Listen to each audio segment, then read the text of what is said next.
So we were talking about acute case management because this is really what can make or break your reputation as a homeopath.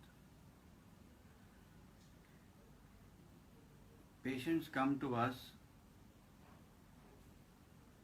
with the trust that we can handle their acute situations also. And frankly, acute situations are also great opportunities to find the deeper acting remedy for the patient. So therefore, we need to understand a few things about it.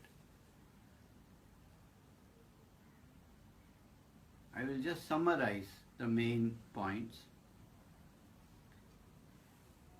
The first and most important thing is to not panic, because normally in acute situations everybody is panicking. So it's important for the homeopath to not panic and to keep his head very, very cool and observe what is happening.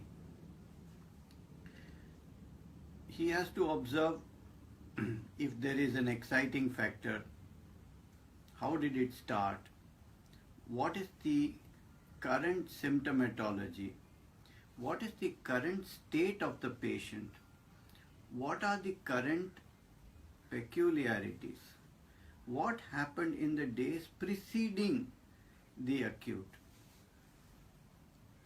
In this way, by observation, by questioning, by the observation of the relatives, you can understand what is in that patient at that time, what is important. So the second important thing after saying don't panic is, I should say, don't just try to tide over that acute. Don't try to somehow or the other give relief. Because you have to see that as an opportunity. The vital force is telling you that now I am asking for my medicine. So you have to answer that call with your patience and sincerity and faith in the fundamental principles of homeopathy, which is holism and individualism.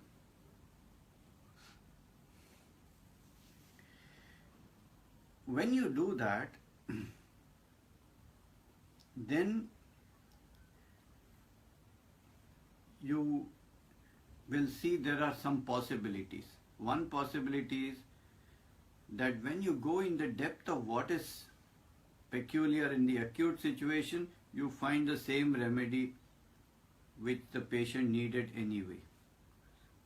Another possibility is that he needs a different remedy during the acute situation. And the third possibility is that you actually find his remedy during the acute situation. And you should resist the temptation to use specific remedies or well-known remedies just because it is known to be good for this or that. And you should resist the temptation to prescribe quickly. You should just be there and wait and watch, and you can really do beautiful things that can have very long-term healing impact on the patient.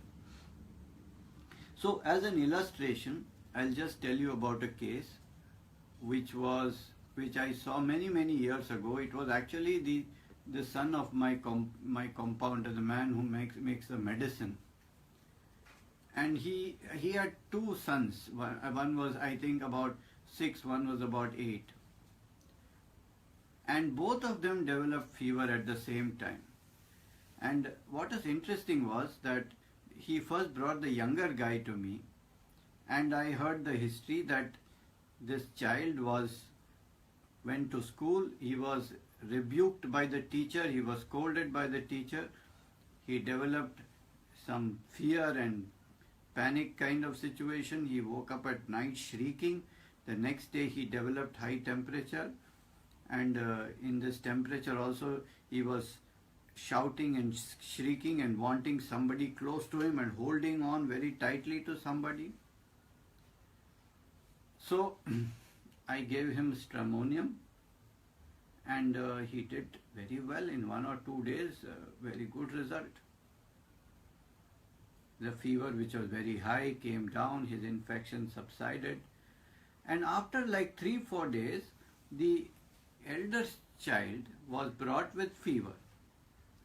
And the interesting part was the history was the same. Another teacher scolded the child and he got frightened and he developed high fever.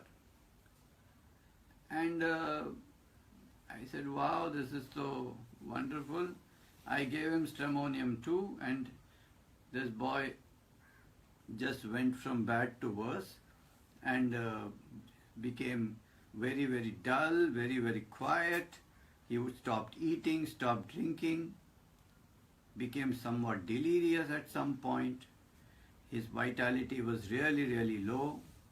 And then we did the testing and we found that he had a very rare combination of both typhoid as well as malaria. I mean, in the same child. I mean, this was...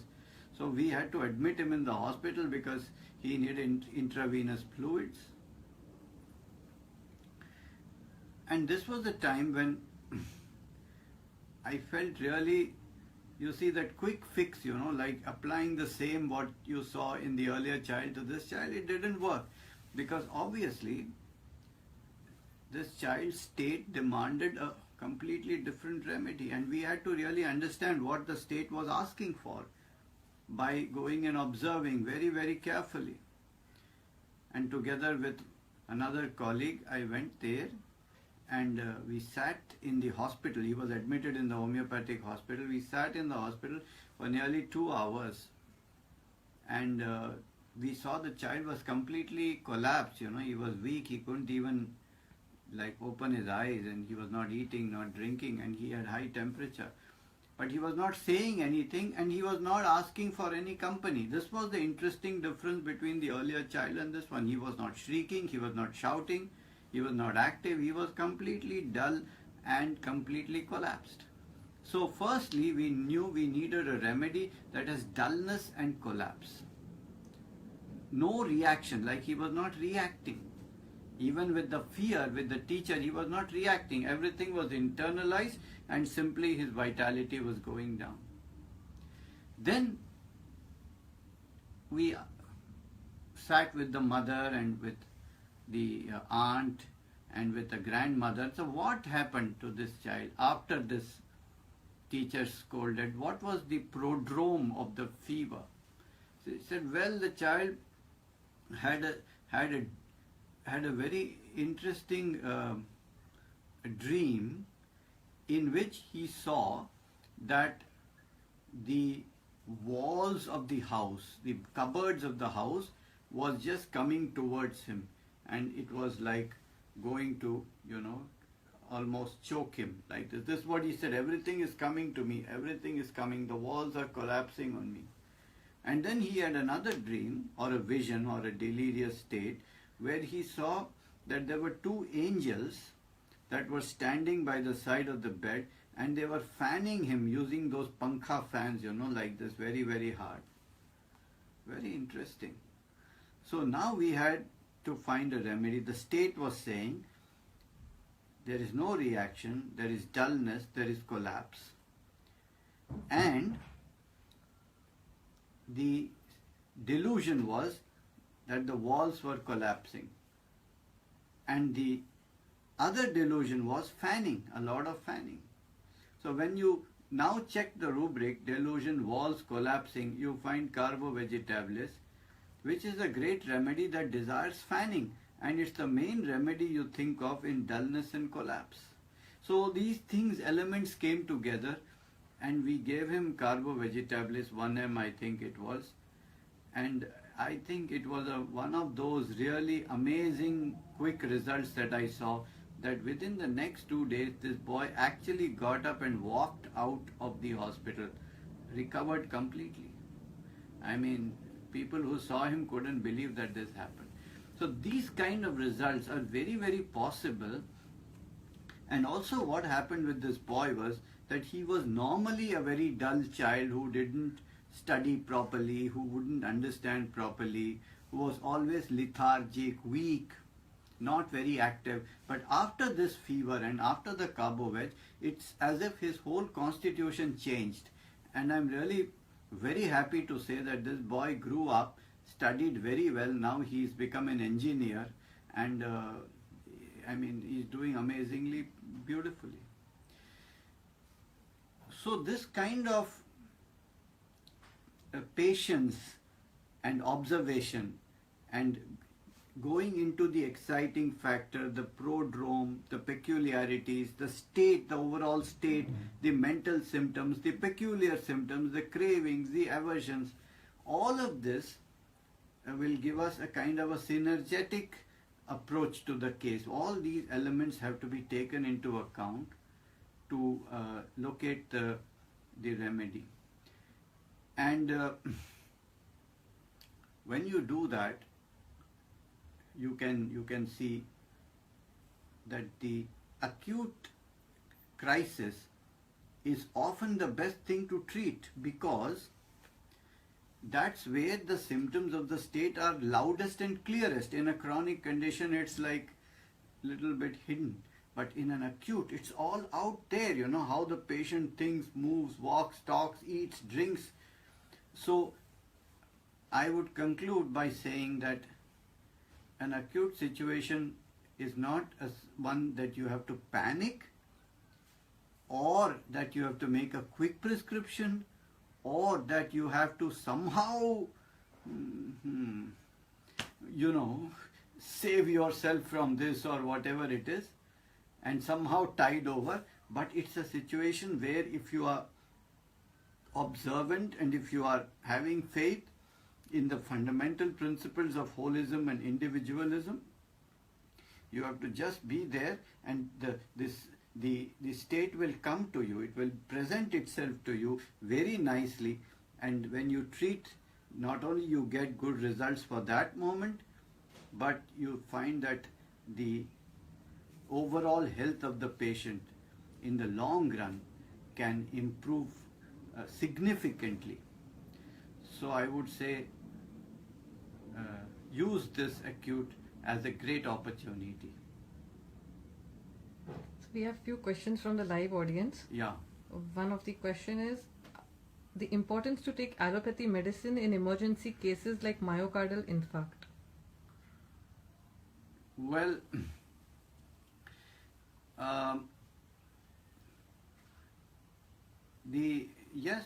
normally in myocardial infarction,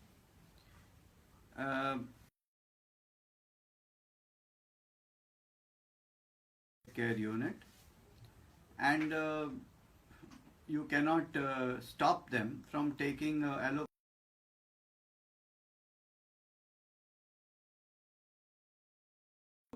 So I guess that in a way one has to be also a little bit practical, because myocardial infarction, for example, has a high risk of patient losing his life, whether with or without allopathy.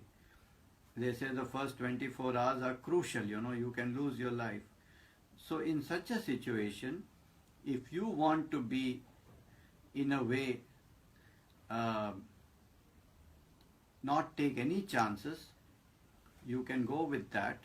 And especially since a homeopathic hospital does not have intensive cardiac care units, it's very difficult to control or regulate a patient only on homeopathic treatment.